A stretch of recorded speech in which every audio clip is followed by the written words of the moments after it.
అంటే ఇంట్లో ఉంటే టైం వేస్ట్ ఎలాగో డిస్ట్రాక్షన్స్ ఉంటున్నాయి సార్. ఇక్కడ ఇల్లులా ఉన్నా కూడా కన్సిస్టెన్సీ ఉంది, చదువుకుంటున్నాము.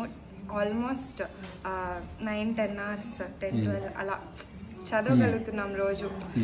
ఇంట్లో ఉంటే ఎగ్జామ్కి 1 month ముందే స్టార్ట్ చేస్తాము, బట్ ఇక్కడ బాగుంది, ప్రొడక్టివ్గా యూజ్ చేసుకుంటున్నాం టైం, ఏ స్ట్రెస్ లేకుండా.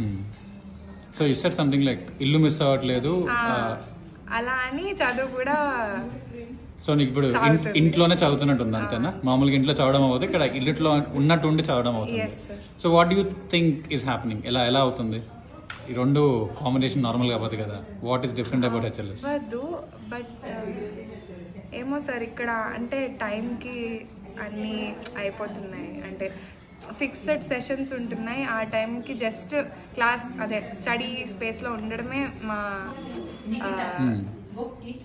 అంటే అక్కడ ఉండడం వరకే మా పని. అక్కడికి వెళ్ళాక ఆటోమేటిక్గా థింగ్స్ ఆర్ హ్యాపెనింగ్ అంతే సార్. ఇంట్లో ఉంటే ఇల్లు అట్మాస్ఫియర్ అంతా వేరు, ఇంట్లో పేరెంట్స్ ఏదో ఒకటి మాట్లాడుకోవడం అలా ఏదో ఒకటి ఉంటుంది. బట్ ఇక్కడ ఇల్లు అట్మాస్ఫియర్తో చదువు కూడా అవుతుంది. సో దీన్ని ఈవెన్చువల్గా ఎలా డిస్క్రైబ్ చేస్తావు? ఇప్పుడు బయట వాళ్ళు చూస్తున్నారంటే వీడియోని, రెసిడెన్షియల్ మెంటర్షిప్ ఏమవుతుందంటే ఎలా describe, how do you simplify this, what happens here?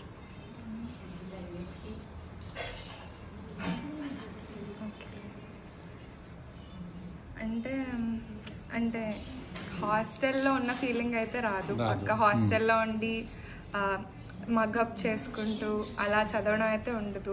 Me space మీకు ఉంటుంది, ఇల్లులోనే అన్నట్టు ఉంటుంది. బట్ సంహౌ ఏం జరుగుతుందో తెలియట్లేదు, కానీ చదవడం మాత్రం చదువుతున్నాం. Fantastic. That's the mystery which you have to find. Yeah. Thank you, Shravanti. All the very best. Yes.